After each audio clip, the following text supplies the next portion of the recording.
그냥 하루아침에 6.25처럼 전면전이에요. 그냥 빵 쏘고 진짜 간다. 그러면 핵전쟁이 될 가능성이 있겠죠. 자, 그렇다면 핵전쟁이 일어난다면 도대체 며칠 동안 할 것이냐, 전쟁이. 안 가지 않을까요? 전쟁 기간 얼마나 걸릴까요?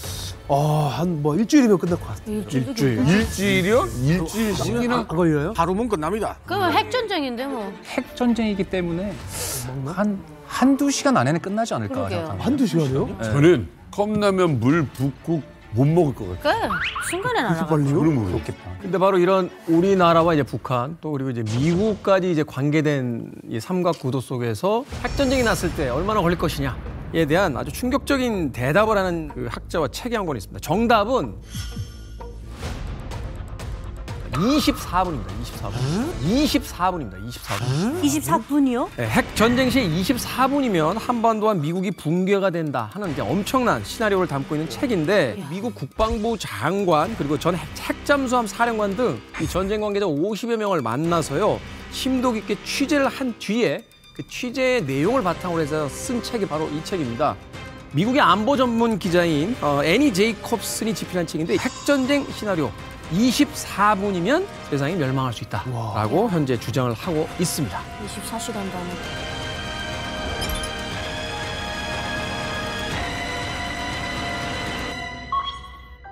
시간은 새벽 4시 3분. 6.25 전쟁도 저 새벽 시간에 저렇게 시작이 됐죠.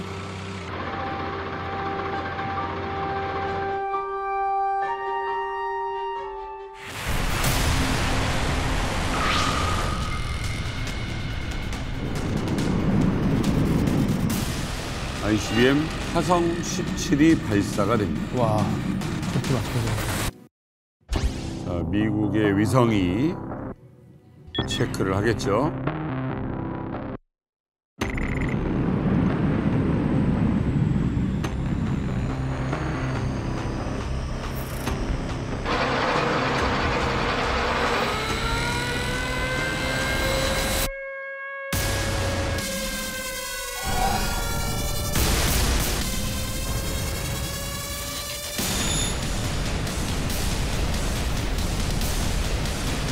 자, 15초입니다.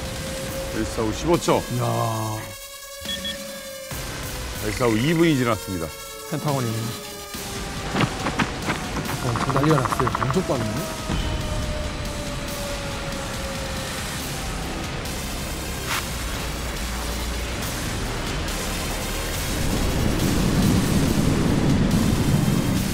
지금 오고 있는 거죠. 2분 만에.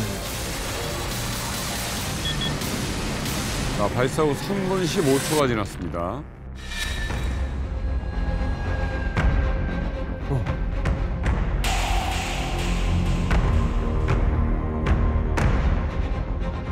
자, 불과 30분.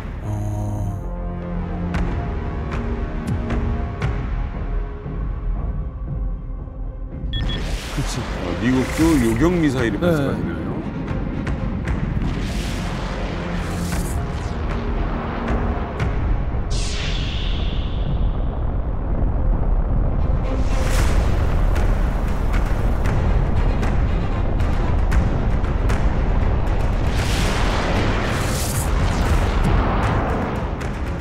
뭐야? 하지만 격추에 실패합니다. 왜?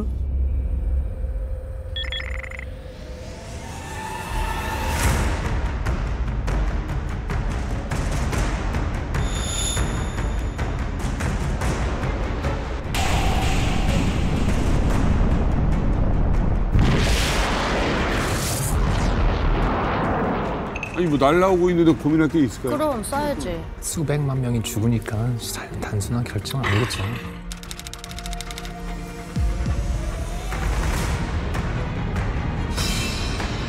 겨를이 없네. 자, 핵 보복 결정됩니다.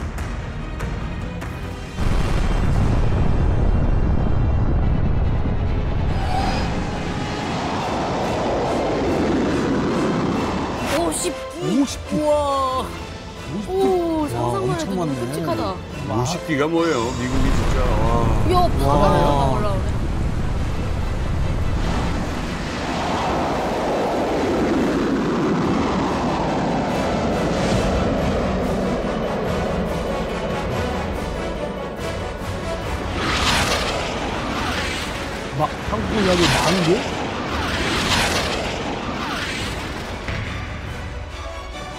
이미 뭐 핵무기 말고도 뭔가 터지고 있을 것 같아요. 그렇죠.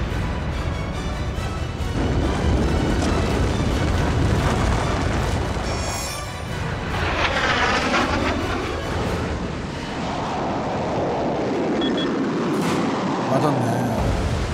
거의 먼저 워싱턴에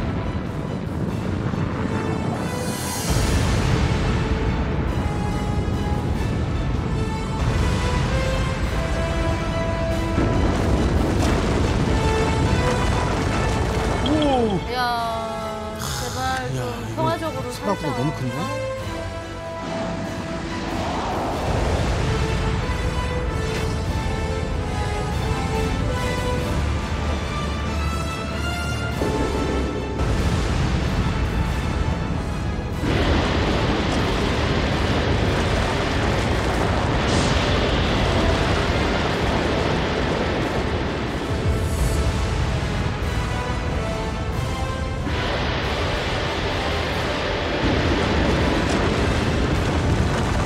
애니 제이콥슨의 24분, 이 북미 간의 어떤 핵전쟁 시나리오, 이 책의 시나리오대로 북한이 실제 이 핵전쟁을 일으킬 가능성이 어느 정도 있다고 보십니까? 두 분 전문가들. 핵전쟁 시나리오를 보면 이제 어느 정도 유추를 해 보실 수 있을 것 같은데 이제 백스토리를 한번 찾아봐야 될 것 같아요. 네. 과연 김정은이 핵무기를 쏠 정도로 그 정도 위중한 상황인가? 핵무기를 쓰는 건 또 다른 문제거든요. 엄청난 리스크를 감내를 해야 됩니다. 그럼 그 리스크가 무엇인가? 따지고 보면 공멸의 상황이라고 볼 수 있겠습니다. 공멸의 상황은 북한 내부적으로나 아니면 외부의 어떤 영향에 의해서 김정은 정권 자체가 더 이상 존립할 수 없는 상황이 된다. 그러면 혼자만 죽지 않겠다. 지금 뭐 4대 세습까지 하려고 저렇게 여권 조성해놨는데 김정은 정권이 무너질 바에는 지구 전체가 공멸하는 선택지를 사용하겠다. 그 경우라고 하면 핵무기를 쏠 수 있는 거죠. 근데 뭐 그런 시나리오도 있지만 정보가 불확실해서 사람의 오류로 에러로 전쟁을 시킬 수도 있어요. 정보를 수집하려면은 한 가지 소스에서 받는 게 아니고 이 정보가 맞는지 이거를 corroborate하고 verification을 해야 되는 그런 절차가 있는데 북한은 알다시피 정보 수집 또한 이런 절차가 되게 리밋이 있기 때문에 풀 픽처를 못 볼 수 있는 확률이 높다 이거죠. 그렇기 때문에 김정은이 뭔가 있는 것 같은데 그래서 결정을 내면 더 무섭다는 거죠. 예를 들면은 이번 연도에 미국에서 뭐가 들어왔죠? 제일 큰 항공모함이 들어왔어요. 부산으로. 그러면은 부산에서 5천에서 7천 명이 들어온단 말이에요. 네. 근데 그 정보를 보고 이거는 약간 이거를 그냥 배가 수리만 하고 다시 가는 건데 갑자기 미국 항공모함이 들어와가지고 사람이 많아지고 합동훈련도 동시에 또 그 다음 주에 있으니까 야 이거 얘네들 움직이네. 이런 정보로 이런 딱 퍼즐 하나 피스 이거 가지고 결정을 낸다면 무서운 일이 난다는 이거죠. 사실은 근데 그런 걸 예방하기 위해서 왜 일부러 그 대변인이라든지 또 언론에다가 자꾸 정보를 주잖아요. 이게 사실은 수리를 위해 왔다 뭐 이런 이야기들 서로 그렇죠. 이제 오판하지 않도록 하기 위해서. 근데 이제 진짜 궁지에 몰리면. 그걸 자기식으로 잘못 해석할 경우에 이제 굉장히 위험 요인이 생기게 된다. 저 책에 나온 그 미 정부가 대비하고 있는 핵 공격 대비 시나리오는 북한이 왜 핵 버튼을 누를까에 대해서가 아니라 북한이 핵 버튼을 누르고 나서 눌렀어요. 네. 자, 그럼 어떻게 되냐요? 북한이 미국을 향해서 핵 탄두가 담긴 ICBM을 쏠 수 있다? 그럼 어디를 쏘겠습니까? 오레곤주를 쏘겠어요? 워싱턴 DC를 쏘는 거죠. 워싱턴 DC엔 뭐 백악관도 있고 펜타곤도 있습니다. 더 구체적으로 말하면 펜타곤을 향해서 이 ICBM 핵 탄두를 실은 미사일이 발사되는 거죠. 그런데 미국의 군사 능력이 전 세계 최강이지 않습니까? 그렇죠. 발사된 지 단 1초도 안 돼서 1초가 채 안 걸려요. 그러니까 지구를 감시하고 있는 24시간 감시하고 있는 미국의 군사 정찰 위성 시버스라고 하거든요. 시버스가 이 ICBM의 불꽃과 화염을 포착합니다. 그리고 이 ICBM의 궤적까지 예측을 합니다. 그래서 이 정보를 펜타곤의 국가군사지휘본부로 전달하는데 북한이 미사일을 발사하고 나서 위성이 포착해서 펜타곤에게 전달하는 데까지 고작 6초. 6초 안에 펜타곤에 시그널이 전달이 됩니다. 자, 근데 실제로 미국이 위성을 통해서 0.4초 만에 북한의 핵발사를 알 수 있다. 이게 신기한데 진짜입니까? 1초 내라는 것은 우리가 상상하기가 어렵잖아요. 어떻게 그런 것이 가능한가? 어떻게 가능해요 이게? 어떻게 1초 만에? 쉽게 얘기하자면 미국이 가지고 있는 최첨단 기술, 가장 비싼 장비가 다 들어있는 거예요. 우리가 일반적으로는 알려져 있지 않지만 그 시벌스 위성에는 뭐가 들어있냐면 양자 기술을 활용한 반도체가 지금 들어가 있어요. 순식간에 계산을 다 해버리는 거죠. 그리고 지상에서 무슨 불꽃이 났을 때 미사일 불꽃인지 자동차인지 아니면 그 열이 전체에서 나오는 건지 순식간에 판단할 수 있는 AI가 들어가 있습니다. 지상에서 담배꽁초 누가 하나도 감지할 수 있는 능력이 있다고들 얘기를 해요. 진짜로? 네. 위에서 우리가 영화 같은 데 보면 위성에서부터 지구까지 촥촥촥 들어왔고 마지막 격자 보이잖아요. 이 5cm까지 구별을 해내요. 5cm. 네. 그렇기 때문에 우리가 상상하는 이상으로 놀라운 기술이 이미 여기에 적용이 되고 아니, 있는 헐리우드 영화가 아니라 진짜 가능. 진짜. 그것도 사실은 발사대에서 미사일 발사된 이후의 포착을 얘기하는데 사실은 아까 말씀하신 대로 군사 대비 계획이라는 게 그렇게 허술하지 않아요. 그 전부터 굉장히 촘촘하게 그 정보를 파악하고 포착하는 사실은 그 준비가 다 돼 있거든요. 그래서 발사 이전에 이미 위성에서 발사 진지 움직임, 그다음에 신호 정보, 시긴트라고 하죠. 신호 정보를 통해서 확인하는 것, 그다음에 인간 정보, 휴민트라고 하죠. 이걸 통해서 사실은 발사 징후가 상당 부분 포착이 됩니다. 그래서 이 경우에는 발사하지 못하도록 하는 억제력이 가동되는 거죠. 예를 들면 항공모함도 무력 현시에 들어가고, 그리고 그럼에도 불구하고 오판이다, 아까 말씀하신 대로 오판이다 이런 게 작용이 돼서 발사 버튼을 눌러야 되는 시점이 막 도달하고 있다. 그러면 사이버전이 들어가는 거죠. 그래서 사이버전을 통해서 악성 코드를 심어서 발사가 못하게 한다든가 이런 조치들이 있기 때문에 발사 이후의 상황이 아니라 발사 이전의 상황도 볼 게 많다. 이미 알고 있는 거네요. 그렇죠. 북한이 핵을 누르는 걸 막지 못했다. 그렇게 되면 가장 먼저 난리가 날 곳은 미국에서 어디일까요? 미국의 무수히 많은 기관 중에 백악관일까요? 어딜까요?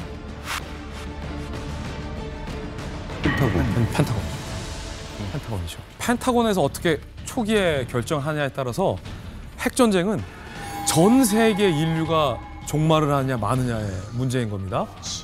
쉽게 얘기해서 우리 영상 보면서 그런 얘기 했잖아요. 아니 미국 본토에 핵이 날라오는데 대통령이 뭘 고민해? 바로 보복 버튼을 눌러야지. 근데 이게 생각만큼 쉬운 게 아니에요. 북한이 쐈어요. 근데 이게 실수로 쏜 건지 우리가 한 번 더 요격할 수 있는 기회가 있는 건지 미국 대통령은 핵 버튼을 발사하는 순간 러시아, 중국, 미국의 적대적인 국가들이 모두 다 핵 전쟁에 휘말리게 된다? 그러면 인류가 사실은 자칫 공멸할 수도 있는 선택이기 때문에 펜타곤에서는 어떤 의도로 북한이 핵을 쏜 건지에 대해서 그 짧은 시간 내에 정확하게 파악을 해야 됩니다. 그래서 미 합중국 대통령이 오판하는 일이 없도록 인류가 공멸하지 않도록 하는 선택을 해야 할 부담이 미 대통령에게 있는 거죠. 중국하고 러시아에도 통보는 해줘야 되네요. 다 통보해줘. 너희 끼어들면 안 된다. 너희가 목적이 아니다까지. 혹은 러시아나 중국이 배후에서 핵 공격을 사주했는지 여부도 펜타곤이 파악을 해야 돼요. 아유. 왜냐하면 미국이 보복으로 핵 공격을 쐈어요. 그 뒤에 러시아가 보유하고 있는 핵, 중국이 보유하고 있는 핵이 미 본토를 향하지 말라는 보장이 없잖아요. 개런티가 없잖아요. 그래서 미 대통령이 결정하기 어려운 겁니다. 이제 미국 대통령 북한에서 이제 ICBM이 발사된 걸 알았어요. 네. 막을 수도 없어요. 이제 요격도 불가능하다라는 보고가 들어옵니다. 그럼 가만히 앉아서 당할 수만은 없는 상황이잖아요. 그럼요. 자, 이제 미국도 반격을 합니까? 일단은 미국 대통령 입장에서는 반격을 고민하기 전에 요격을 먼저 최우선적인 가치를 두고 실행을 할 겁니다. 반격 전에 요격은 필수예요. 미국은 사실은 전 세계 최강의 때릴 수 있는 무기도 가지고 있지만 전 세계 최강의 다층 미사일 방어 시스템이 있습니다. 자, ICBM 미사일이 북한에서 지금 날라오잖아요. 이게 실시간으로 그 펜타곤의 워룸에서 보여요. 그래서 아마 이쯤 되면 미국 대통령도 지하 벙커에서 이거 같이 보고 있을 거예요. 미 대통령 고민되잖아요. 반격을 할까요 말까요? 아니야, 가만히 있어. 일단 요격부터 해. 라고 대통령이 즉각 지시합니다. 그게 7분. ICBM이 발사된 지 7분 만에 미 합중국 대통령의 요격 명령이 1차적으로는 태평양 바다 해상에 떠 있는 미 함대 이지스함에게 명령이 내려지죠. 요격하라. 이게 한 5분에서 7분 사이에, 발사된 지 5분에서 7분 사이에 대통령의 요격 명령이 떨어집니다. 1차적으로. 그러네. 그런데 이 24분은 모든 요격이 다 실패했을 시 어떻게 할 건가 그러네. 라는 거예요. 이때 작가 애니 제이콥스는 이렇게 얘기합니다. 미국인들 사이에서는 이 ICBM을 반드시 요격하리라는 이상한 신호가 있다. 이 말인즉슨 미국이 ICBM을 방어할 능력이 사실은 그렇게 고도화되지 않았다라고도 경고하고 있는 거죠. 방금 말씀하신 그 요격 미사일이 GBI라고 하는 것이죠. 지상에서 발사하는 요격 미사일.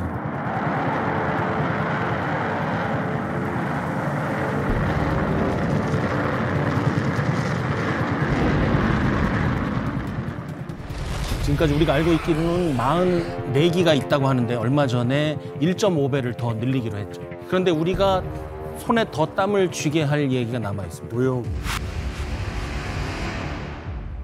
요격률이 55%예요. 요격률이 55%예요. 너무 낮은데요? 그렇죠. 너무 낮죠. 아니 이거 80%라고 해도 저는 낮다라고 생각할 것 같아요. 그렇죠. 우리가 일반적으로 생각하기에는 너무나 터무니없죠. 우리의 생명이 걸려 있으니까. 한 방이잖아. 네. 그런데 한편으로 이렇게 생각해 볼 필요가 있어요. 첫 번째는 메이저리그 타자들의 시즌 평균 타율이 2할 4푼입니다. 한 3할 정도 치면 명타자가 되는 거죠. 탑이죠. 네. 그럼 55% 맞추는 거는 대단한 겁니다. 타자도 10번 나와서 3번인데 10번 나와서 5번 반을 쳤다? 이게 요격 미사일이기 때문에 큰 거예요. 타자는 다음에 나오지만 이건 네. 다 죽는 거죠. 답이 없어. 다음이 없는데 또 이런 ICBM이 한 발이 날아갈 때 GBI가 한 발로 1대1로 서로 이렇게 쏘는 게 아니에요. 4발이 날아갑니다. 네. 4발이 날아가면 맞출 수 있는 확률이 95.9%에서 96.9%까지 되는 거예요. 확률상으로 이런 것이죠. 그래서 마하 20에서 25로 날아가는 것을 보다 느린 속도로 가서 뒤늦게 맞춰야 되잖아요. 그러니까 우리가 알고 있는 그 콩코드 여객기 우리가 경험할 수 있는 것 중에 제일 빠르잖아요. 마하 2입니다. 네. 그러니까 마하 20에서 25 간다는 것은 너무나 빠른 건데 그걸 뒤늦게 맞춘다고 할 때 네네네. 굉장히 어렵다. 일단은 얘 속도가 마하 20이고 네. 이것 때문에 지금 일단 확률은 좀 떨어지는 거예요. 1대1로 봤을 때 55%라는 거죠. 1대1. 제가 종합적으로 뭐 부연 설명을 해드리면 공격자의 공격 능력이 강화되면 방어자의 방어 능력도 계속 신장을 시킵니다. 그래서 공격이 이제 촘촘해지면 뭐 GBI 같은 지상 발사 미사일도 있지만 뭐 해상 기반 미사일도 있고 그다음에 탐지도 중요하기 때문에 해상에서 X밴드 레이더라고 해서 함정에다가 큰 레이더 싣고 다니면서 상시 탐지할 수 있게 해놓고 우주에서도 탐지할 수 있게 해놓고 심지어는 우주에서 그걸 공격할 수 있게도 해놔요. 그래서 촘촘하게 해놓기 때문에 해상에서도 요격할 수 있는 시스템을 갖춰놓자라고 해서 SM3가 있는 거예요. 말씀. 좀 안심되네요.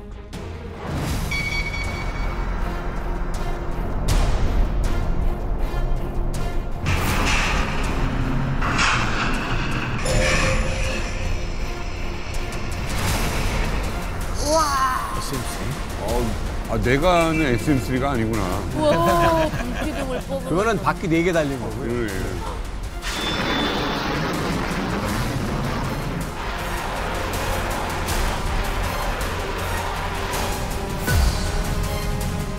사정거리가 2,500km, 1,500km까지 올라가서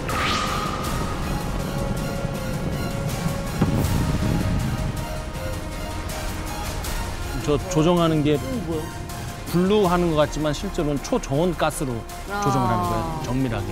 우리가 가면서 계산을 하는 겁니다, 지금. 이야.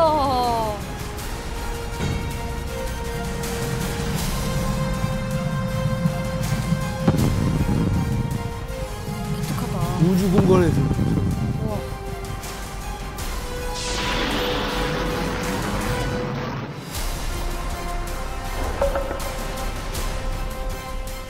북한 입장에서는 미국으로 보내려면 우주로 보내면 저항이 적잖아요.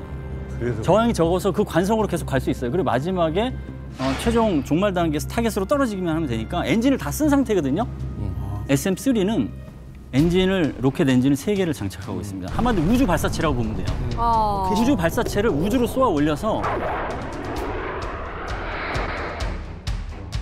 미리 우주에 대기하고 있다가 오는 그 미사일을 그냥 바로 요격할 수 있게 하는 거예요. 굉장히 스마트한 무기라고 보시면 되고 그래서 굉장히 비싸죠. 저 SM3 같은 게 한 발에 250억 정도 되니까요. 250억이요? 거기에 아까 우리가 얘기한 핵심이 담겨 있죠. 55% 혹은 못 맞추도록 왜 놔두냐. 왕창 갖다가 요격 미사일 쏘면 되는데. 당연하죠. SM3가 250억. 이야. 최근 거 SM3 블록 2A 같은 경우에는 이게 364억이에요. GBI는 훨씬 더 비싼데 1,300억입니다. 우와. 아무 감각이 근데 별로 없죠. 너무 크니까. 그렇죠. 그러니까 SM3 한 발 쏠 때 강남 7층 빌딩을 하나씩 쏘는 거예요. 이야. 그리고 이제 GBI를 쏠 때는 뭐냐면 보잉 737 비행기 아니면 서울 월드컵 경기장을 하나씩 쏘는 겁니다. 와. 미국인데 그래도 가용한 경제가 있고 효과라는 것을 아무래도 고려를 안 할 수가 없잖아요. 이것을 본다면 그 24분 속 시나리오가 왕창 쏘지 않고 한정된 양만 쏴서 결국에 미 본토의 타격을 뭐 원치 않았지만 허용했다는 것. 이것은 우리가 보고 있는 이 책의 시나리오가 굉장히 현실적이라는 것을 알 수 있습니다. 흥미진진하게만은 볼 수 없는 이야기들이 나오고 있습니다. 너무 무섭잖아요. 그러면 북한의 핵이 떨어진다. 이거 우리나라도 무사할 리는 없잖아요. 북한에 대한 이제 미국의 핵무기 타격은 한국에 대한 타격이나 마찬가지예요. 그 효과를 놓고 보면 의도랑은 무관하게. 그렇죠. 그렇기 때문에 그 수치만 보더라도 히로시마, 나가사키에 투하한 원자폭탄의 20-30배라고 하면 한 번에 수백만 명이 현장에서 즉사하기 때문에 평양 주민들이 사실은 다 사라지는 거고 거기에 대한 뭐 폭풍, 그다음에 2차, 3차 피해까지 고려하면 서울 인구도 상당 부분 피해를 볼 수밖에 없고, 그리고 그렇게 많은 핵무기를 발사하게 되면 서울에 근접해서 떨어지는 것도 분명히 있을 거란 말이죠. 그러면 한반도를 사실 초토화시키는 거고, 생존한 일부 시민이 있다 하더라도 네. 일반적인 그냥 통상적인 생활, 일상을 못하게 될 겁니다. 우리가 그 피해를 생각할 때 뭐 몇 킬로까지면 어떻게 되고 몇 킬로미터까지는 어떻게 되고 또 맞아요. 그거 하는데 헷갈리잖아요. 증발, 융해, 잿더미, 폐허로 생각하시면 돼요. 이게 이제 그 측정에 따라서 다르겠지만 원점으로부터 한 5km까지는 증발합니다. 없어져요. 그냥 그대로 증발해서 수증기하고 탄소만 남아요. 와. 5km에서 10km 반경 내에는 어떻게 되냐면 융해가 되는데, 우리 영화 같은 거 보면 용광로 다 타고 나서 검은색 유리만 남죠. 덩어리 증거. 그런 상태가 되는 거예요. 10에서 20km 정도는 잿더미가 돼요. 그리고 나서 이제 20km에서 50km 여기는 폐허가 되는데, 영화 보면 전쟁터, 전쟁 끝나고 난 자리처럼 쓸모 있는 게 하나도 없는 그렇게 됩니다. 그러면 거기서 끝나느냐? 50km에서 150km까지는 방사능지대가 되는 거예요. 어머. 그리고 150km 넘어서 이제 죽음의 그림자가 나오는 겁니다. 그러니까 평양에 떨어졌다고 했을 때 평양으로부터 여기까지 200km잖아요. 네. 그러면 우리도 영향권 안에 들어간다고 하겠지만 개성에서부터 여기까지는 몇 킬로미터입니까? 50km예요. 그렇기 때문에 직접적인 영향권에도 우리가 들어가 있다고 보시면 됩니다. 네. 이게 아까 50발 터졌을 때 얘기였어요? 아니면 한 발 터졌을 때 얘기했어요? 아까 그 미니트맨 한 발. 한 발이 이렇다고요? 네. 그러면 만약에 50발 떨어지면은 더 심해지는 거예요. 더 넓어지고. 이거 한반도 절반 다 피해 보겠는데요? 아니 그 트라이던트 그 무기는 대체 뭐예요? 방금 이제 미니트맨 나오고 트라이던트 나왔는데, 트라이던트는 SLBM이라고 해서 잠수하면서 발사하는 탄도미사일이죠. 이 앞에를 탄두 껍데기예요. 이게 날아가면서 빠지고 나면 탄두가 이렇게 4개가 나와가지고 이게 결국은 어디로 가냐면 평양, 함흥, 청진, 남포. 그렇게 다른 데로 갈 수 있어요? 그렇죠. 이렇게 가는 건데, 이 4발뿐만이 아니라 지금 우리가 보고 있는 이 소설에서는 지금 8발을 쏜다고 그랬잖아요. 와. 그러면 4, 8에 32. 32발. 32발을 쏘게 되는 거예요. 그런데 미니트맨은 50발 쏜다고 그랬어요. 왜 미니트맨 50발이고 트라이던트는 8발일까요? 이것도 생각해 볼 필요가 있는 그러게요. 거죠. 이것은 이제 의지, 5인, 5판 이렇게 3가지로 생각해 보시면 됩니다. 이 미니트맨 50발만 생각해 보자면 네. 미니트맨 50발은 미국이 갖고 있는 미니트맨의 전체의 12%예요. 미국의 의지를 보여주는 겁니다. 네. 우리가 갖고 있는 것의 12%를 쏴서 북한을 완전히 무력화시켜서 없애버리겠어. 이 의지를 보여주는 거예요. 두 번째는 뭐냐면 5인 방지입니다. 우리 지금 50발만 쐈어. 100발, 1000발이 아니야. 중국, 러시아 너네를 향해서 가는 게 아니라 50발 정도. 그리고 마지막에 5판 방지입니다. 여기서 지금 12%를 쐈으면 88%가 남아 있잖아요. 네. 딴짓 하려고 하지 마. 그렇죠. 아직 우리 더 88% 남아 있다. 이제 그러면 미니트면 50발은 이제 이해가 됐잖아요. 트라이던트는 왜 8발만 쐈을까요? 이것도 생각해 봐야 돼요. 교수님 말씀해 주신 그 오하이오급에 24발이 실려요. 8발을 쐈다는 것은 아직도 16발이 남아 있다는 소리입니다. 움직이지 못하게. 난리가 났어요. 자, 이제 북한은 지금 어떻게 돼 있습니까? 말씀하는 순간 북한에는 한 번 더 광. 평양 상공에 엄청난 굉음과 섬광이 발생합니다. ICBM을 북한이 미국을 향해 쏜 지 52분 만에 미국이 보복으로 발사한 핵미사일이 평양 상공에 꽝 하고 터져 버리는 거죠. 이 순간부터는 뭐 김정은 집무실, 평양의 외곽의 고급 주택들, 뭐 핵시설 발전소, 그리고 평양의 기차역 탈 것 없이 지상에 있는 것은 흔적도 찾아보기 어려울 정도로 사라지게 됩니다. 평양에서 이제 무려 300만 명의 주민들이 녹아서 사라져버릴 정도의 위력을 발휘하게 됩니다. 여기서 근데 딜레마가 있어요. 미국을 상대로 핵미사일을 먼저 발사하고 미국도 얻어맞고 미국이 동시에 보복을 해서 응징을 했잖아요. 그런데 이 미국의 핵미사일 속에서 김정은은 안전하게 어디론가 대피해 있을 것이다 라는 게 이 24분 시나리오 안에 들어가 있어요. 정작 김정은은.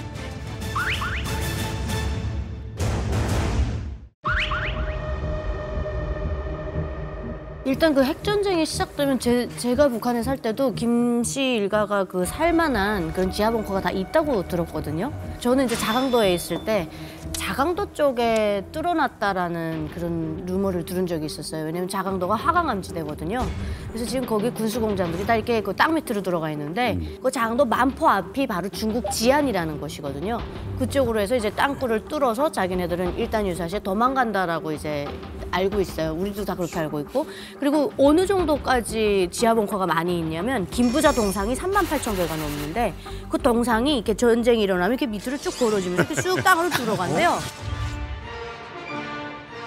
마찬가지야. 그 동상까지도 핵 공격으로부터 막겠다라고 뚫어놨을 정도니 그 자기 살겠다고 독재자가 자기 살 구멍을 안 뚫어놨겠냐. 그래서 이미 저는 지하 벙커로 도망갔을 거라고 생각합니다. 본인은 벙커에 들어가서 살 수 있다고 치지만 국가가 소멸됐는데 거기서 혼자 뭐 합니까? 그러니까 김정은 그 일가는 살고 북한 주민들은 다 죽겠죠. 핵무기가 지금 오고 가는 상황에서도 김정은한테는 플랜 B가 있다라고 보시는 게 맞을 것 같아요. 그러겠죠. 그러니까 핵무기가 오고 가는 상황에서도 플랜 B를 만들어 놓지 않고 이렇게 핵무기를 고도화시킨다. 지금 50발 핵무기인데 이제 몇 년 내 수백 발까지 갖는다고 하잖아요. 그거는 거기에 맞는 인프라도 같이 갖춰놓는다고 보면 될 것 같습니다. 즉 핵 전쟁이 일어났을 때 지하에서 측근들 혼자만 사는 게 아니라 그 지휘할 수 있는 일부 인원까지 해서 지하에서 지휘할 수 있고 이런 것도 이제 해놓겠지만 그럼에도 불구하고 말씀하신 대로 국가 사회가 운영할 수 없다. 그런 상태에서 거기서 살 수 없으니까 다른 채널로 이제 가서 살 수 있게 하는 게 중국과 러시아. 그렇죠. 라고 볼 수 있을 것 같아요. 그러면 중국과 러시아를 글로 가다가 탐지 포착이 될 수도 있으니까 땅굴을 통해서 이동하는 방안 이런 것까지 치밀하게 다 생각해서 놓을 가능성이 높고 지금 국제사회가 지금 안타까운 게 아까 시리아 얘기 나왔는데 알라사드 정권이 화학무기까지 쓰고 인권유린 그렇게 많이 했는데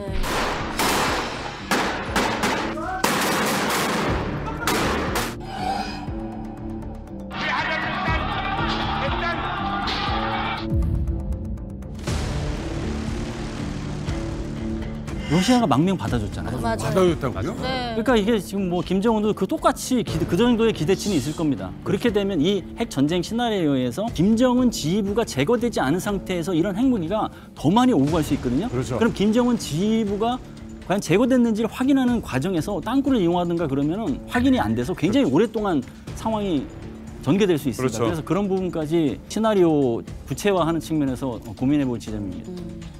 주민들만 불쌍한 거죠. 실질적인 위협으로 본다면 북한의 미사일이나 이 화학무기 공격 이게 더 위험하게 느껴지는데 여기에 대응할 만한 방법은 없을까요? 그러면은 과연 이거를 어떻게 하는 게 정말 막는 것이냐. 북한이 화학무기든 아니 핵무기든 쏠 준비를 다 해놓고 이제 30분 내로 쏠 상황이다. 그러면 가만히 있는 게 바보죠, 사실은. 그렇죠. 그래서 선제 타격이 있어서 그 선제 타격 개념을 킬체일 개념으로 만들어놨고 다만 예방 타격하고 비교해서는 예방 타격은 국제사회에서도 용인 안 하는데 선제 타격은 용인합니다. 예방 타격은 북한이 10년 후에 우리나라로 핵무기를 발사할 수가 있어요. 그래서 없애버리겠다. 그거는 이제 국제사회에 용인 안 하지만 선제 타격은 자위권 차원에서 인정을 해주기 때문에 선제 타격이 한국형 삼축체계에 들어가 있는 것이고 네.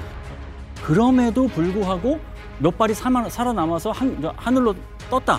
그러면 그것을 요격하기 위해서 KAMD, 한국형 미사일 방어 체계가 가동되는 것이고 네네. 거기 요격을 했는데 그중에서 또 한두 발이 남아서 떨어졌다.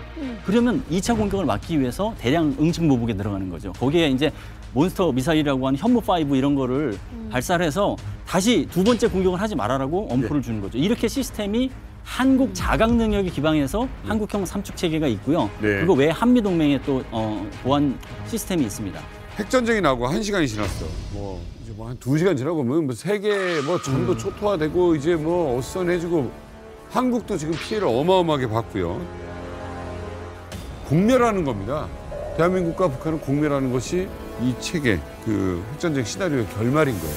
아니 24분의 이 시나리오 같은 전쟁에 대비해서 핵이 없는 우리나라는 어떻게 이걸 대비해야 되나요? 공론화를 일단 시작을 해야 돼요. 회의라도 될지 안 될지는 몰라요. 근데 그렇게 함으로써 상대편이 긴장을 하겠죠. 물론 뭐 NPT 같은 여러 가지 문제 해결을 해야 되겠지만 우리도 공론화를 할 수 있는 거잖아. 북한에게. 너희들이 그렇게 핵 개발하면 우리도 자체 핵 개발을 하겠다. 우리 한번 회의를 해보자. 그러니까 쉬쉬쉬 할 때가 아니라고 생각을 해요. 일단 공론화는 해야 될 거라 생각합니다. 우리가 핵무기를 갖고 있잖아요. 그러면 또 어떤 뜻이냐면 핵전쟁이 났을 때 제일 먼저 타격 대상이 돼요. 왜냐하면 생각해보세요. 내가 핵을 갖고 있는데 그치. 저쪽 때릴 때 멀쩡한 뭐 전원 도시에 때릴 겁니까? 어디 때릴 겁니까? 그게 아니라 어디예요? 핵무기를 할 수 있는 곳에다 때리게 돼 있거든요. 그래서 뭔가 그 역설적인 측면이 있겠고 그래서 저 같은 경우에는 좀 시간을 좀 두고 보면서 사실은 미국의 핵 우산 아래에 있는다는 게 제가 볼 때 우리가 찾아낸 가장 현명한 현실적으로 전 세계가 찾아낸 현명한 해결책이니까 아직까지는 너무 서두르지 않는 게 좋다. 국가가 가지고 있는 행위 중에 가장 높은 수준을 정치적인 숙의라고 해요. 그러니까 우리가 지금 핵을 안 가지고 있는 것은 못 가진 것이 아니라 한국과 미국, 국제사회와 대한민국이 끊임없이 대화를 통해서 정치적인 숙의를 통해서 갖고 있지 말도록 하자고 한 결론의 일부라는 거죠. 애교. 그러니까 없어, 북한은 있어, 우리 어떻게, 이것보다는 이게 결론이었다. 지금까지 최선의 결론은 아닐지라도 차선이었다. 네. 그게 첫 번째고요. 두 번째는 핵무기를 가진 사람들을 뭐라고 하냐면 방금 너무나 좋은 제스처 써주셨는데 서로의 머리에 총을 겨누고 있는 사람들이라고 얘기를 해요. 그런데 지금 우리는 그 총의 방아쇠에 우리 손가락을 반드시 넣어야 되겠다는 거잖아요. 근데 사실은 북한의 머리에 총을 겨누고 있는 사람이 있습니다. 그게 미국이죠. 한미일 협력체가 있습니다. 한미일 협력체는 지금 북한이 미사일을 발사하면 실시간으로 미사일 발사 정보를 공유하는 체계까지는 왔어요. 네. 그러면은 앞으로 뭐 할 것이냐? 연합 작전을 좀 고도화시키는 측면이 필요한데 그거는 탐지, 추적, 요격까지 한미일 3국의 이지스함이 공유 정보를 공유하고 특정한 지역에 배치해서 단계적으로 요격을 할 수 있는 시스템을 갖추면 좀 고도화될 수 있겠다. 네네. 그러려면 한국 이지스함에도 SM3를 탑재를 해야 되는데 지금 사업이 진행되고 있어요. 네. 지금 카이다에서 조건부 타당이 이제 나와서 탑재를 하고 있는데 확장 억제에서 항상 걱정하는 게 미국이 정말 한국을 반기하지 않을까?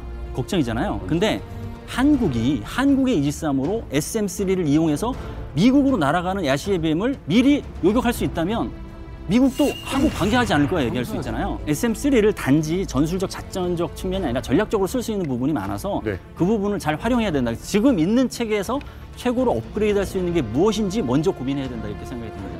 그렇게 되면 북한이 굉장히 지금 불안해하고 심기가 불편해하는 것 중에 하나가 한미일 안보 협력이거든요. 왜냐하면 억제력이 높아지기 때문에 그런 겁니다. 네. 북한이 두려워하는 거는 하면 좋습니다. 83년 왜 이런 그 일들이 벌어졌을 때 당시에 이제 대한민국 국민도 굉장히 전쟁이 나는 줄 알고 놀랬던 건 사실인 것 같아요. 그런데 이후에 40년 만에 이번에 바로 그 경계경보가 이제 발령이 됐던 건데 다행스럽게도 이제 오보로 인한 해프닝이었으니까 이제 뭐 가슴을 쓸어내고 있습니다만 이 북한의 도발 마냥 무시할 수는 좀 없을 것 같다라는 생각이 들거든요. 예, 맞습니다. 예. 이번 그 북한 도발에서 이제 우리가 주목해야 될 점이 하나가 있는데 천리마일형 발사체에 사용된 부품들이 대륙간 탄도미사일 ICBM에 사용된 것과 동일하다는 것이죠. 북한은 이제 군사 위성을 실험을 했는데 그것에 실패했다 이렇게 말하고 있지만은 우리가 이제 생각할 때는 그 이면에는 대륙간 탄도미사일 연습도 같이 했다 이렇게 이제 생각할 수 있습니다. 아니 사실 옛말에 이런 말 있잖아요. 방귀가 잦으면 뭐 똥 나온다. 아 명언이죠. 아 명언이죠. 그런 뭐 옛말이 있잖아요. 명언이죠. 그것처럼 진짜 미사일을 이렇게 자주 쏟아보면 이러다가 진짜 전쟁 나는 거 아닌가 사실 좀 무섭기도 하거든요. 이거 전쟁 나는 거 아닙니까? 지금은 북한이 다시 남한을 공격할 가능성이 생겼다고 할 수 있습니다. 왜냐하면 2015년, 16년까지 개인적으로 북한 핵무기 개발을 그리 중요하게 생각하지 않았습니다. 왜 그래요? 나라와 체제를 지키기 위한 수단, 억제력 수단입니다. 하지만 지금 ICBM 개발, 전술 핵 개발하고 있습니다. 이것은 방어를 위한 프로그램이 아니라 공격을 위한 프로그램으로 볼 수 있습니다. 네. 이 조건이 있는데 하나는 미국 대륙을 공격할 수 있는 ICBM은 미국에 전례 없는 그 공갈 수단이 될 것입니다. 이것은 지금 억제력 수단보다 공갈 수단입니다. 두 번째는 전술 핵입니다. 전술 핵은 이것은 무엇일까? 그 힘이 약한 핵무기다. 기술적으로 아주 어렵다. 역설적으로 힘이 약한 핵무기 만들기는 힘이 많은 핵무기 만들기보다 훨씬 어렵고 비싸요. 북한이 전술 핵 있게 된다면 이것은 무엇일까? 원천을 잡고 있는 사람과 어떤 장난감 물총을 잡고 싸우는 것과 별 차이가 없습니다. 비교할 수 없어요. 핵 보유 이후 김정은 시대 들어서는 거의 뭐 미사일에 미친 사람인 듯 계속 미사일을 쏴댑니다. 할아버지 김일성 때는 미사일 발사가 8차례, 아버지 김정일 때는 28차례밖에 안 됐어요. 그런데 김정은 시대에 들어서 2022년 기준으로 집권 후 11년간 총 147차례나 김정은이 미사일을 발사했습니다. 북한의 미사일 발사 실험의 총합의 80% 이상을 김정은 시대 때 다 쏜 거죠. 마치 여름 바닷가 가면 연인들이 폭죽 쏘듯이 쏘지 말라고 해도 꼭 쏘잖아요. 거의 폭죽놀이 수준처럼 김정은이 계속 미사일을 쏘고 있습니다. 아니 위원장, 이거 나이도 어린데 왜 이렇게 쏘는 거예요? 그거 이제 내 돈 내만 모르십니까? 응? 내 돈 주고 내가 만들어서 내가 쓴데 뭔 상관입니까? 왜 이렇게 관심이 많습니까? 다 큰 뜻이 있으니까 제가 하는 거 아니겠습니까? 아무리 내가 좋아하는 우리 리만과 동물들이라 해도 이 김정은이라는 거에 대해서 상관하면 가만두지 않겠습니다.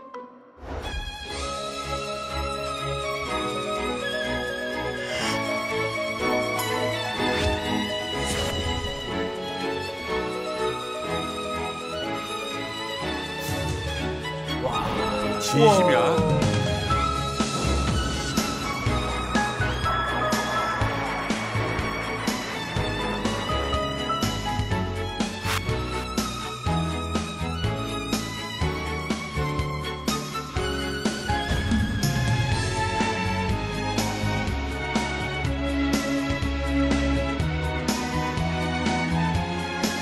진짜 진심이구나.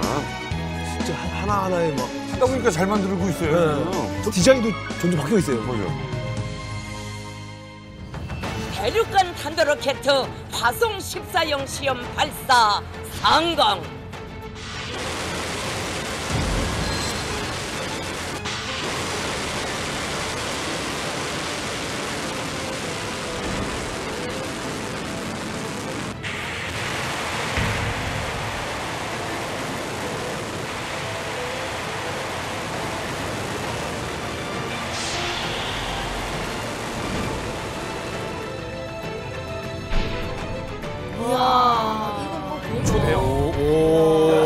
드라마던데?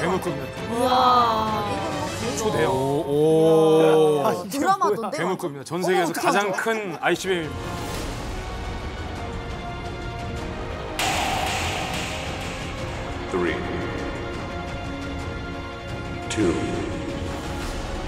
이야 세상에 드라마를 찍어 드라마를. 뮤직비디오 찍었어? 야. 일단 핵을 개발하는 것 자체가 문제였습니다. 왜냐하면 핵을 만들기 위해서 일단 실험은 해야 되거든요. 핵 실험을 국제의 감시를 피해가지고 성사시켜내는 데까지가 김정일의 과제였다고 봐요. 그건 했고요. 근데 문제는 뭐냐면 내가 핵을 만들었어. 근데 터트리면 나만 죽잖아. 그렇죠. 핵심적인 게 이제 상대방한테 옮겨주는 거거든요. 그럼 결국 다음 단계는 바로 운반체거든요. 그게 이제 미사일로 나타날 수밖에 없는 거고. 또 다른 한편으로는 핵도 이게 전략핵이면은 궁극적 무기거든. 내가 쓰면 저 상대도 쓴다는 얘기예요. 그러니까 쏘는 순간 나도 죽는다는 각오로 쓸 수밖에 없는 게 전략핵인데 네. 전술핵은 다르거든요. 전술핵은 그 피해 범위가 아주 국지적이란 말이죠. 그렇다면 실제로 사용할 수 있는 것은 전술핵이다. 그러려면 뭘 해야 되냐면 핵탄두를 작게 만들어야 되거든요. 이제 김정은 시대 때 하는 실험들은 되게 그 핵탄두 소형화 거기에 이제 있는 겁니다. 한마디로 말하면 다품종 소량화. 그래야 이게 멀리도 이제 보내고. 그렇죠. 그러니까 실제로 사용할 수 있게끔 우리가 개발한 핵을 실제로 사용할 수 있게끔 실행하는 단계가 김정은 단계고 최근에 이제 정찰 위성했잖아요. 미국이 만약에 핵을 사용할 것 같은 기미가 보인다 그러면 우리가 먼저 때리겠다. 네네네. 라는 그런 눈을 갖다 제공해 주는 게 바로 그거죠. 그러니까 사실은 고도화되고 있는 겁니다. 김정은 시대 들어와서는 나는 미국 본토를 칠 거다. 그래가지고 LA를 넘어서 뉴욕, 워싱턴까지 갈 수 있는 ICBM을 발전을 시키는 건데 굉장히 진심이에요. 정말 어떤 장난감을 줘도 김정은만큼 저렇게 좋아할 수가 없어. 미사일은 정말 진심이고 내가 이 미사일을 만들어서 핵을 갖다 터뜨리면 남조선 해방쯤은 문제가 아니다. 이런 거에 굉장히 진심인 것 같아요. 이 ICBM 얘기하고 있는데요. ICBM이 인터컨티넨탈 벌리스틱 미사일이라고 해서 대륙간 탄도 미사일이에요. 이거를 개발했다는 것은 일단은 우리를 목표로 한 건 아니에요. 이게 아시다시피 대기권 바깥으로 한번 나갔다가 우주로 나갔다가 들어와요. 포무선을. 그래서 북한에서 ICBM을 쏘면은 기술상 우리나라에 못 와요, 이게요. 거리가 너무 짧죠. 거리가 너무 짧아.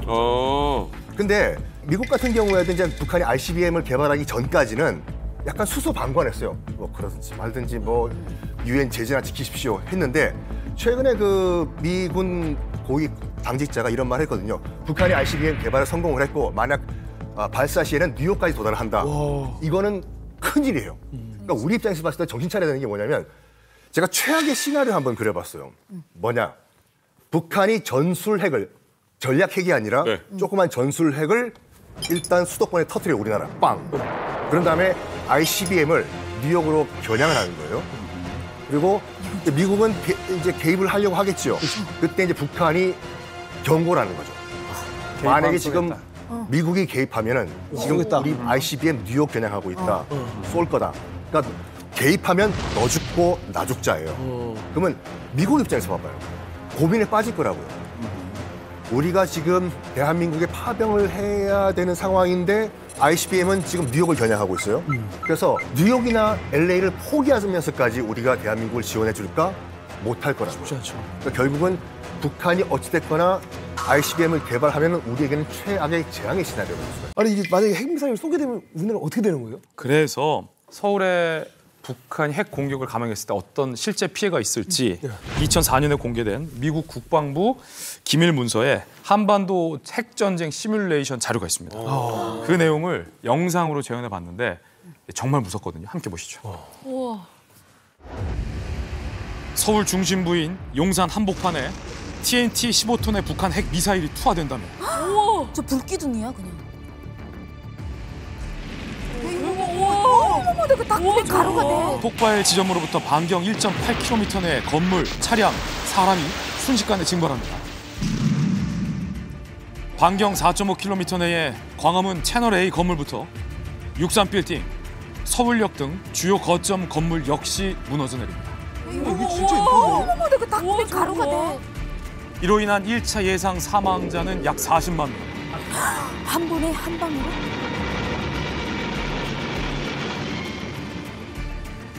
핵폭발 후에는 하늘로 솟구쳤던 수분과 먼지가 방사성 물질과 함께 떨어지며 지상을 오염시킵니다.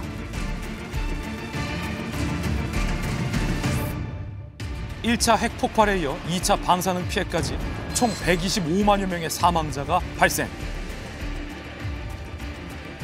우와. 만일 살아남았다 해도 평생을 방사능 후유증 속에서 고통스럽게 살아가야 할 국민들.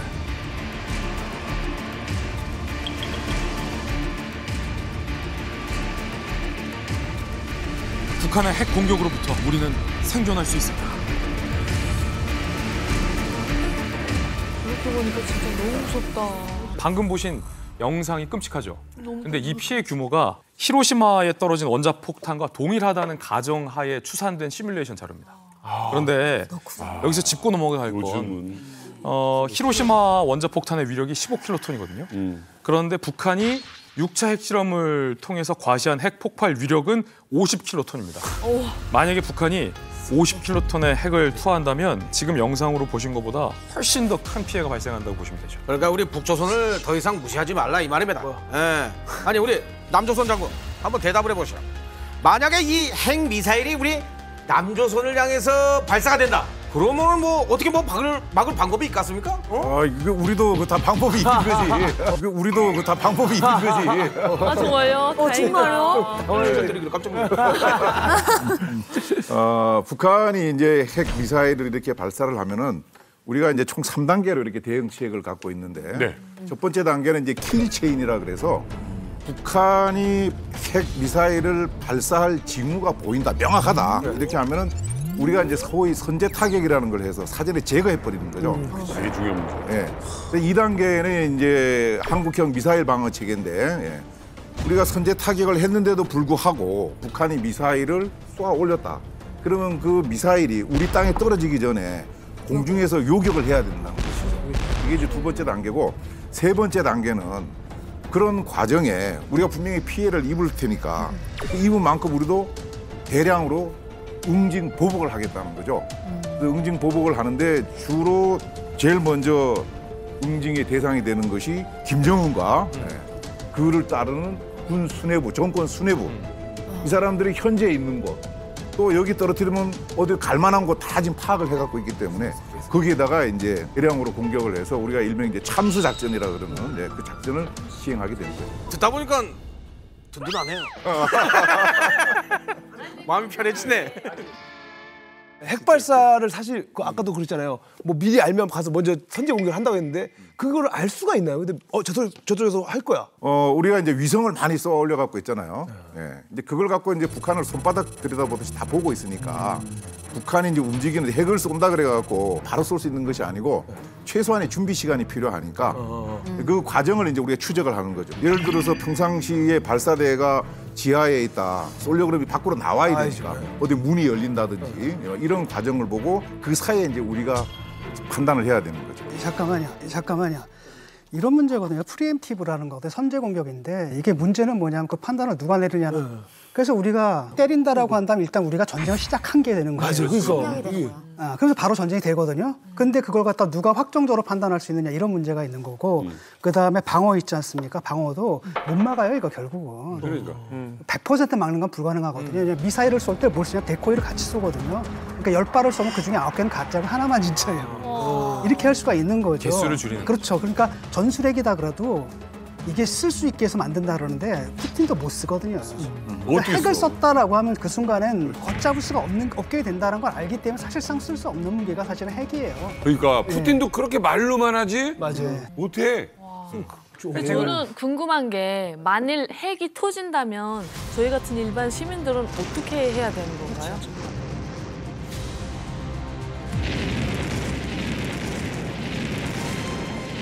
사실은 아파트 근처에 비상시 피할 수 있는 대피소들이 다 써 있어요. 그러니까 저도 신경 안 쓰다가 이번에 사이렌 울리는 통에 다시 한번 봤거든요. 우리 아파트에도 지하에 방공시설이 딱 표시가 돼 있어요. 민방위 표시가 돼 있고 그거를 평소에 알아둬야 돼요.